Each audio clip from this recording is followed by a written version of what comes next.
Добар ден и од мене. Благодарам што одвоивте дел од вашето време и што сте присутни на Политичката академија која ја организира партискиот истражувачки аналитички центар при ВМРО ДПМН.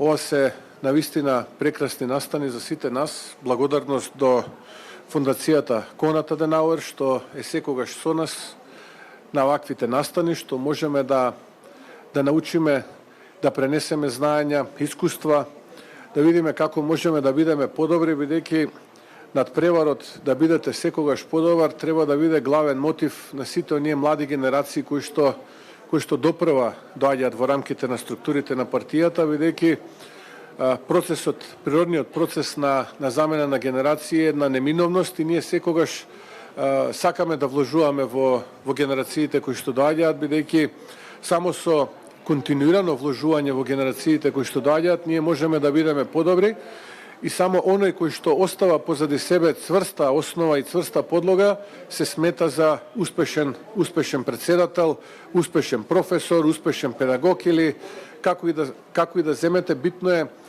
што ќе оставите позади себе, а не што ќе се обидете да направите напред. Важно е и тоа се разбира, но исто така е многу важно што ќе оставите позади себе. Затоа овие политички академии се многу значени, посебно за унијата на млади сили на ВМРО ДПМН, за луѓето кои што треба понатаму да ја водат партијата, да ги водат комисиите во партијата, да бидат пратеници, градоначалници, да бидат луѓе кои што ќе бидат дел од извршниот комитет на партијата.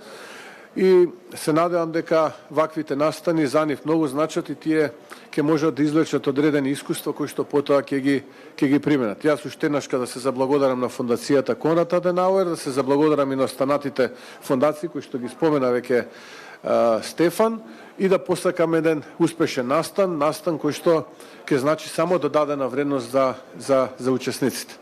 Така што, тука би завршил, доколку имате други некои прашања, ви стојам на располагање. Повелете. Господин Мицковски, исклучително сериозни закани по вашиот живот, вашето семејство денеска од социјалниве мрежи, идентична порака на два профила. Како се чувствувате, пријавивте ли во полиција? Не, јас сум навикнат на таков тип на закани 5-та година поред. Не е тоа нешто ново да мене ми се случува и на моето семејство. И тие веќе се навикнуваат на ваквите закани. Тоа е амбиентот во кој што живееме во Македонија. Секоја недела по некое ново убиство имаме, се закануваат на политичари, луѓе кои што не им е тоа прв пат. Знаете, има и такви кои што многу пати до сега се заканувале. Ме прашавте дали сум пријавил во полиција. Не сум пријавил и немам намера да пријавувам. Јас сум ви кажал многу пати во минатото дека сум единствен председател на партија кој што нема од државата обезбедување и покрај тоа што има загрозена безбедност и така натаму, но и сега и нема ни да прифатам и да ми го даде Спасовски овој, како се вика, Зарколи, како се викаше на Агенцијава за национална безбедност. Такво нешто немам намера да прифатам. Јас се движам слободно и ќе продолжам да се движам слободно.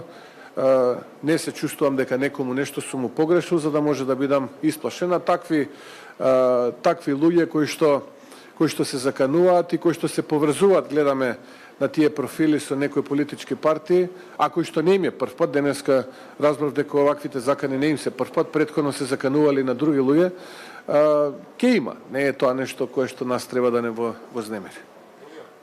Господине Мицковски, власта тврди дека со внесувањето, односно прифаќањето за внесување на бугарите во Уставот ќе се направи јасна определба помеѓу македонскиот и бугарскиот јазик. Како вие го коментирате тоа? Ќе се направи ли тоа? Предпоставувам мислите на дел од бугарскиот народ и македонскиот народ.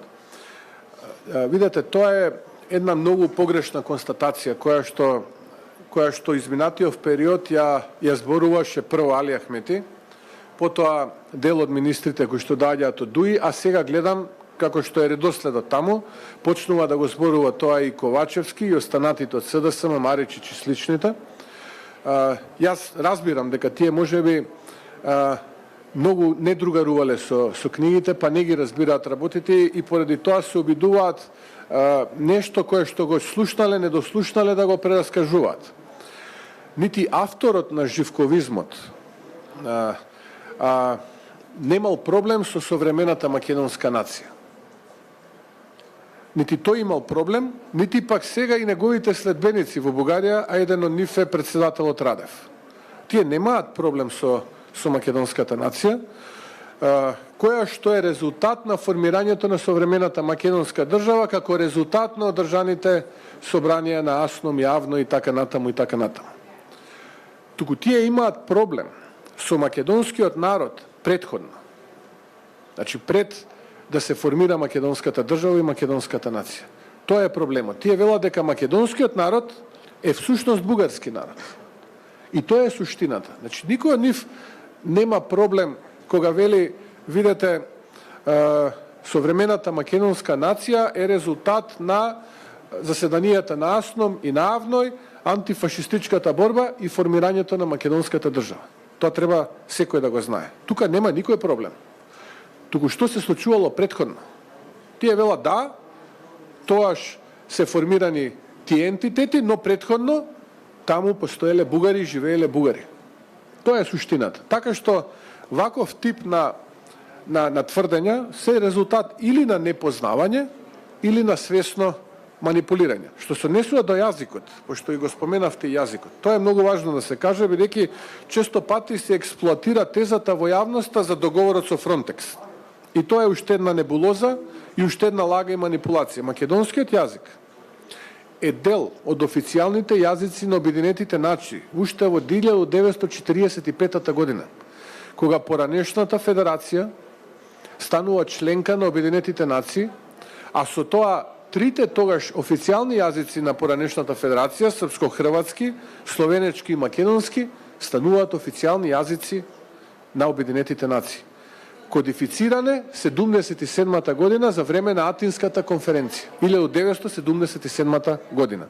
А ќе стане официјален јазик на Европската Унија тогаш кога Македонија ќе стане членка на Европската Унија. А кога ќе стане Македонија членка на Европската Унија, гледате дека немаме гаранции. Тоа е она кое што ВМРО-ДПМН го бара. Гаранции. Еден од трите столба е тоа што ВМРО-ДПМН го бара, а тоа се гаранции.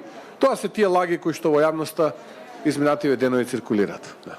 Господине Мицкоски, како ја коментирате последната одлука на Уставниот суд, која што се однесува на платите на функционерите? ВМРО-ДПМН има најголема пратеничка група. Вашите пратеници со така ќе добијат поголема плата. Како гледате на ова одлука, особено во ова време? И дали ќе направите нешто и сметате дека оваа плата е окей или ќе да се намали? Какво е вашето размислување? ВМРО-ДПМН има најголема пратеничка група, точно е тоа. ВМРО-ДПМН има најмногу градоначалници, ВМРО-ДПМН има најмногу советници и ВМРО-ДПМН е најголемата партија во Македонија, но за жал, поради познати причини, се уште во опозиција. Се додека во судството имаме кацарски, кои што управуваат со Уставниот суд. Се додека во судството имаме обвинители кои што се бираат поради партиски диктат, во услови кога имаме исклучително голема немаштија, економска криза, кога луѓето едва први до први го скрпуваат, ќе ни се случуваат такви одлуки како што вие споменавте. И Уставниот суд донесе таква одлука каква што вие споменавте. Сега единствен начин е да се измени законот и да се коригираат коефициентите за сложеност на работните места, со што би се намалила платата на избраните функционери и мислам дека час поскоро тоа треба да го направи владата, а ВМРО-ДПМН во рамките на парламентот тоа ќе го поддржи.